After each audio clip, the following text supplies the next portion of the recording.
बेटा ये आपके चैप्टर 2 के एंड पर ये सेल्फ टेस्ट गिवन है। तो अगर इसमें चले कि क्वेश्चन देखें 2.3, तो आपसे पूछा गया the slope of a line perpendicular to the line, आगे ये बता दिया। चले अभी आप परपेंडिकुलर के वर्ड को रहने दें, आप बताएं कि स्लोप ऑफ द लाइन, और आपसे कहा गया ये इज, तो आप इसका स्लोप क्या बताएंगे उसे, इस लाइन का स्लोप क्या बताएंगे? ये जो लाइन गिवन है इसका स्लोप आप क्या बताएंगे? -3/4। तो इसको आप लोग बेटा कन्वर्ट करेंगे तो आप इसे यूं लिख सकते हैं 4y is equal to 3x plus 5, y is equal to 3/4x plus 5/4। क्या मैंने ठीक लिखा? Yes sir. तो अब स्लोप की वैल्यू क्या बन जाएगी? 3/4। तो ये आंसर हो गया आपका। ओके बेटा। और इसी तरह अगर आपसे पूछे कि इस इक्वेशन के y इंटरसेप्ट की क्या वैल्यू है, तो भी प्रोसीजर बिल्कुल सेम है, लेकिन आंसर क्या करेंगे? 5/4 आंसर कर देंगे। पता चल गया कि एमसीक्यूज कैसे पूछे जाएंगे? Yes sir. जी परपेंडिकुलर में तो स्लोप को उल्टा नहीं बेटा इससे भाई मैंने तो अभी नहीं बताया ना, इसलिए मैंने कहा परपेंडिकुलर को भी कैंसिल कर दो। अभी मैंने बताया नहीं है ना परपेंडिकुलर लाइन का स्लोप। अभी तो मैंने इक्वेशन का स्लोप फाइंड करना सिखाया है। तो मैंने बेटा जब एमसीक्यूज कराने लगा था तो मैंने परपेंडिकुलर के वर्ड को कैंसिल किया था कि अभी इसका आंसर मैं नहीं कर रहा। जी साइम खान क्या पूछना है? सर फाइनल एग्जाम में ये देंगे रफ वर्क के लिए? जी जी बेटा अवेलेबल होता है, पेजेस होते हैं। अच्छा मुझे 2.5 का जरा आंसर करें। 2.5 2.5 सर 3 होगा y इंटरसेप्ट और -4 होगा स्लोप। पक्का? तो देखें इक्वेशन गिवन थी, अब सिर्फ इस इक्वेशन को इतना कन्वर्ट करना था कि y इज इक्वल टू 9/3 किया तो 3 माइनस 12/3 किया तो 4x, तो स्लोप की वैल्यू -4 और y इंटरसेप्ट की वैल्यू 3। Yes sir. तो सी ऑप्शन। ये इस तरह से बेटा एमसीक्यूज होंगे। Yes sir. हो जाएंगे। Yes sir. अब 2.8 जरा मुझे बताएं। अब देखिए क्वेश्चन बैंक भी साथ साथ सॉल्व हो जा रहा है। सर -3 2.8 स्लोप की वैल्यू पूछी है तो -3। -3। क्लियर? Yes sir.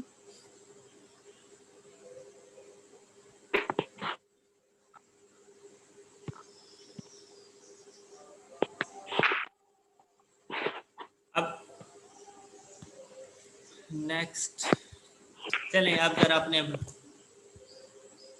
टॉपिक पे आते हैं। क्वेश्चन बैंक इंशाल्लाह हम लोग कल डिस्कस करेंगे सारा। स्लोप इंटरसेप्ट फॉर्म के अंदर अब हम लोग स्लोप वगैरह पढ़ रहे थे, ऐसे ही था। यस तो ये है स्लोप का टॉपिक। तो स्लोप को फाइंड करने का एक मेथड मैंने आपको बता दिया है कि अगर इक्वेशन गिवन हो तो इक्वेशन से स्लोप कैसे फाइंड करते हैं, बता दिया ना कि आपने उस इक्वेशन को कन्वर्ट कर लेना है स्लोप इंटरसेप्ट फॉर्म के अंदर। तो आप इजीली वहाँ से x का जो कोफिशिएंट होगा वो आपके स्लोप की वैल्यू बन जाएगा। लेकिन अगर आपको कोई से 2 पॉइंट्स दे दिए जाए, 2 कोऑर्डिनेट्स दे दिए जाए, जैसे मिड पॉइंट फाइंड करने के लिए 2 पॉइंट्स दिए जाते थे, डिस्टेंस बिटवीन 2 पॉइंट्स फाइंड करने के लिए भी कोई से 2 पॉइंट्स दे देते थे, ऐसे ही था ना? यस तो बेटा अगर आपको कोई से भी 2 पॉइंट्स दे दिए जाएं और आपसे कहा जाए कि इनसे स्लोप की वैल्यू फाइंड करें, तो स्लोप की वैल्यू फाइंड करने का आपने ये फार्मूला याद रखना है। सर ये सिर्फ स्ट्रेट लाइन के लिए? बेटा स्ट्रेट लाइन का स्लोप, हाँ जी। यस। स्लोप की वैल्यू फाइंड करने का दूसरा मेथड है बाय फार्मूला। तो स्लोप का जो हमारे पास फार्मूला होता है वो होता है y2 minus y1 upon x2 minus x1। आपको 2 पॉइंट्स बताएंगे और आपसे कहेंगे कि इन 2 पॉइंट्स की मदद से स्लोप की वैल्यू फाइंड करके दे दें। जैसे कि हमने ऊपर एक क्वेश्चन किया था, ये देखें, ये 2 पॉइंट्स हमने फाइंड किए थे 5 एंड 28, 10 एंड 48। ये 2 पॉइंट्स हैं। Yes sir. अगर ये 2 पॉइंट्स देकर आपसे पूछा जाए कि बेटा इनसे स्लोप की वैल्यू फाइंड करें, तो आप क्या करेंगे कि m is equal to y2 48 minus y1 upon x2 10 minus x1 5। तो स्लोप की वैल्यू आपके पास 20 over 5 is equal to 20/5। Okay. तो स्लोप की वैल्यू Yes, क्या sir. आ जाएगी? 4. और ये 4 हमने कैसे फाइंड किया? With the help of Formula. शाबाश, formula, with the help of 2 points. तो बेटा ये 2 पॉइंट्स क्या इसी इक्वेशन के नहीं थे? 8 Yes, plus sir. 4x Yes, के। sir. तो वहां से स्लोप की वैल्यू क्या थी इक्वेशन में? 4 थी सर। 4। तो कोई फर्क पड़ा? No sir. तो बेटा अगर इक्वेशन गिवन हो 8 प्लस 4x, तो x का जो कोफिशिएंट हमारे पास होता है, x का जो कोफिशिएंट हमारे पास होता है वो स्लोप स्लोप होता है। और अगर 2 पॉइंट्स गिवन हो तो फार्मूला अप्लाई करके स्लोप की वैल्यू फाइंड कर लेंगे। क्लियर? यस कर लेंगे ना? Yes, sir, कर लें। यस सर कर चलें, लेंगे। शाबाश। तो देखें बेटा यहाँ पर आपको बता दिया है कि ये जो x1 y1 और x2 y2 ये पेयर ऑफ कोऑर्डिनेट्स हैं एक लाइन की, एक ही लाइन के पेयर ऑफ कोऑर्डिनेट्स हैं। तो आपने ये फार्मूला यूज कर देना है। फिर ग्रेडियंट में भी पॉजिटिव नेगेटिव इनफाइनाइट। अच्छा, पॉजिटिव कब होगा? Upward. Upward from left to right, ऐसे ही है। Yes sir. और Yes, sir. नेगेटिव कब होगा? Downward. Right. फ्रॉम अच्छा लेफ्ट राइट। अच्छा, अब ये जो स्लोप होता है ये इन्फिनिटी भी हो सकता है। कौन सी लाइन का स्लोप इन्फिनिटी होता है? वर्टिकल। और वर्टिकल Vertical. लाइन, और वर्टिकल लाइन कौन सी होती है? Parallel to y axis. शाबाश Y-axis. शाबाश। और स्लोप की वैल्यू 0 भी हो सकती है। कब? Horizontal. Horizontal line, flat line भी से कहते हैं हॉरिजेंटल लाइन को। और पैरेलल टू एक्स एक्सिस जो लाइन होगी उसका स्लोप 0 होगा। बात क्लियर?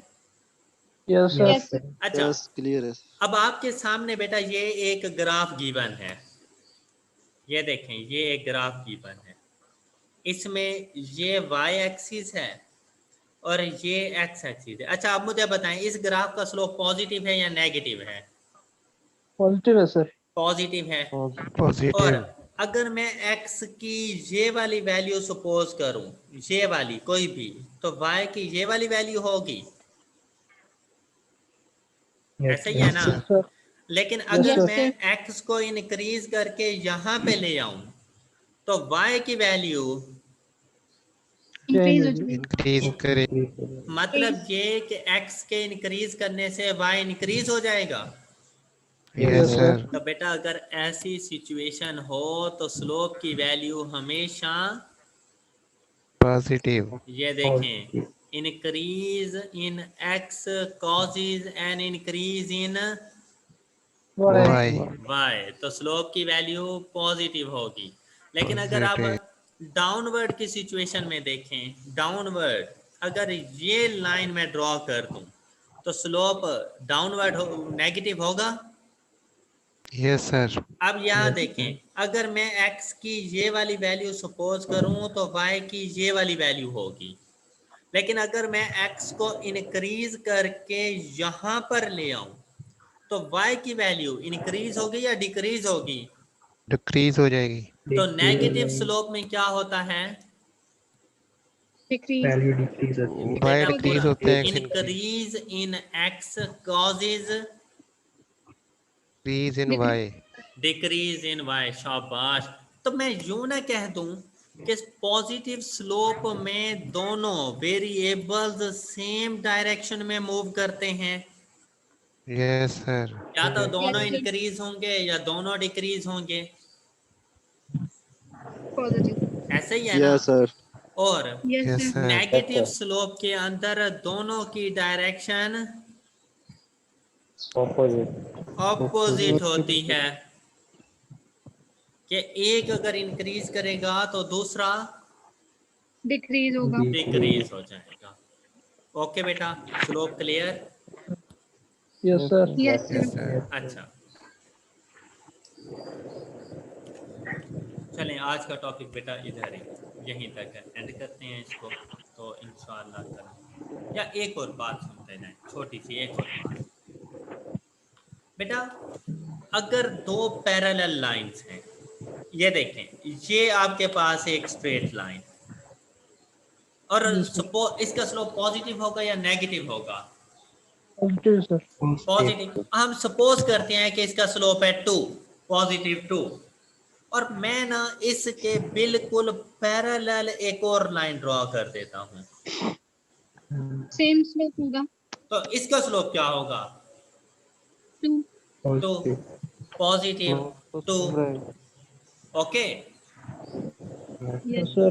तो बेटा हमेशा याद रखिएगा कि अगर पैरेलल लाइंस हैं तो पैरेलल लाइंस में दोनों स्ट्रेट लाइंस के स्लोप एक दूसरे के Equal. Equal Equal. होते हैं। तो मैं फर्स्ट लाइन के स्लोप को m1 कह देता हूं, सेकंड लाइन के स्लोप को m2 कह देते हैं। 2. तो m1 is equal to m2। कब कब? Lines are parallel. Parallel. Lines are parallel. when straight lines are parallel, then m1 is equal to m2, then slopes are same। Okay, yes Yes. लेकिन अगर ये एक लाइन है हमारे पास, ये एक स्ट्रेट लाइन है, और इसके ऊपर एक परपेंडिकुलर दूसरी स्ट्रेट लाइन आ गई, तो आप बताएं इस लाइन का स्लोप पॉजिटिव, हाँ, और दूसरी Yes, sir. का स्लोप नेगेटिव। तो बेटा अगर अगर परपेंडिकुलर हुई तो ये कंफर्म हो गया है कि परपेंडिकुलर लाइंस में एक दूसरे का इनवर्स होंगी। मतलब अगर एक का स्लोप पॉजिटिव है तो दूसरे का स्लोप Negative. नेगेटिव होगा। शाबाश। लेकिन सिर्फ इनवर्स नहीं, reciprocal and inverse. Reciprocal and inverse क्या मतलब बेटा? इनवर्स का मतलब होता है, इनवर्स का मतलब होता है साइन चेंज कर देना, और रेसिप्रोकल का मतलब होता है फ्रैक्शन का उलट कर देना, 1/. फ्रैक्शन का उलट कर देना। अब अगर आपके पास फर्स्ट लाइन, जिसे उसके स्लोप को m1 कहेंगे, उसका स्लोप हो आपके पास 2/3, तो अगर आपसे पूछा जाए कि इसकी परपेंडिकुलर लाइन का स्लोप क्या होगा, तो परपेंडिकुलर लाइन के स्लोप को m2 कहेंगे। तो उसका स्लोप आप देखेंगे, पहला स्लोप पॉजिटिव है या नेगेटिव है? तो आपने पहले साइन चेंज कर देना है, 3/2. आपने पहले साइन चेंज कर देना है, और फिर फ्रैक्शन का उल्टा। 3/2. तो परपेंडिकुलर लाइंस के स्लोप एक दूसरे के रेसिप्रोकल एंड इनवर्स होते हैं। क्लियर? Yes sir. और इसके लिए जो कंडीशन होती है वो ये होती है कि उस वक्त साइन में, 1 मिनट यार, मैं ये कंप्लीट कर लूँ फिर पूछता हूँ। ये क्या बोल रहा था? अगर परपेंडिकुलर की सिचुएशन में हो तो m1 और m2 को आपस में मल्टीप्लाई करें तो आंसर -1 -1 होना चाहिए। तो अगर दो स्ट्रेट लाइंस के स्लोप का प्रोडक्ट -1 के इक्वल हो तो वो स्ट्रेट लाइन आपस में, परपेंडिकुलर और अगर दो स्ट्रेट लाइंस के स्लोप एक दूसरे के इक्वल हों तो वो स्ट्रेट लाइंस आपस में पैरेलल पैरेलल होते हैं। बात समझ आ चुकी है? तो यस अगर sir. अगर एक Yes, स्ट्रेट sir. लाइन का स्लोप -4 है तो उसकी पैरेलल लाइन का स्लोप क्या होगा? -4. -4 होगा। पैरेलल लाइन का स्लोप -4 होगा, इक्वल। लेकिन Yes. उसकी परपेंडिकुलर लाइन का स्लोप क्या होगा? 1/4. 4 होगा 1/4। 1/4 सिर्फ 4 नहीं यार, सिर्फ साइन नहीं चेंज करना, फ्रैक्शन का भी 1/4 उलट करना है। Perpendicular 1/4. Yes, sir. Okay okay, yes sir Yes. Yes, sir. चले अब साइन तुम बोलो, क्या क्वेश्चन था? सर वो जो स्लोप वाली इक्वेशन y2 -y1 था तो y2 कोई भी ले सकते हैं और y1 हाँ हाँ दूसरा हो हाँ जाएगा। हाँ हाँ बिल्कुल, फर्स्ट पॉइंट कोई भी ले सकते हैं और सेकंड पॉइंट भी कोई भी ले सकते हैं, स्लोप की वैल्यू में चेंज नहीं आता। मतलब ये बेटा बिल्कुल ऐसे ही है कि अगर मैं आपसे कहूँ कि ए से बी तक का स्लोप क्या है और मैं इसको ए पॉइंट कह दूँ, इसको बी पॉइंट, तो बेटा जो ए से बी तक का स्लोप है वही बी से ए तक का स्लोप है। तो वो नहीं फर्क पड़ता कि आप फर्स्ट पॉइंट किसको कहते हैं। साइन में भी फर्क नहीं पड़ेगा प्लस माइनस नहीं नहीं पड़ेगा, नहीं पड़ेगा। ओके जी बेटा, यहाँ तक तमाम स्टूडेंट्स को क्लियर आज का लेक्चर? यस सर तो हम लोगों ने Clear है। First line straight line equation पढ़ ली जो कि स्लोप इंटरसेप्ट फॉर्म थी, और साथ में हमने स्लोप के टॉपिक को भी स्टडी कर लिया है। पैरेलल लाइंस के स्लोप भी हमने देख लिया और परपेंडिकुलर लाइंस के स्लोप भी देख लिया, और स्लोप की कैलकुलेशन थ्रू फार्मूला भी देख ली कि अगर दो पॉइंट्स गिवन हो तो हम लोगों ने स्लोप कैसे फाइंड करना है, और अगर इक्वेशंस गिवन हो तो स्लोप की वैल्यू कैसे फाइंड करनी है, वो भी हम लोगों ने देख ली। क्लियर सबको? यस सर अच्छा Yes, sir. साइम साइम जी सर साइम ये देखो, इससे पहले जो पॉइंट था ना, मैंने इस वाले पॉइंट को सेकंड पॉइंट और इस पॉइंट को फर्स्ट पॉइंट कहा हुआ था, तो मैंने स्लोप फाइंड Yes, कर ली। sir. लेकिन अब अगर मैं इसका उलट करता हूँ ना, m is equal to 28 - 48 over Yes. 5 - 10, तो -20 ओवर -5, तो भी स्लोप की वैल्यू 4 है। Yes sir clear? तो उससे कोई फर्क नहीं पड़ता कि Yes, फर्स्ट sir. पॉइंट कौन सा है और सेकंड कौन सा है। ओके चलें जी, अपना बहुत सा ख्याल रखिएगा, इंशाल्लाह कल मिलते हैं। अल्लाह हाफिज।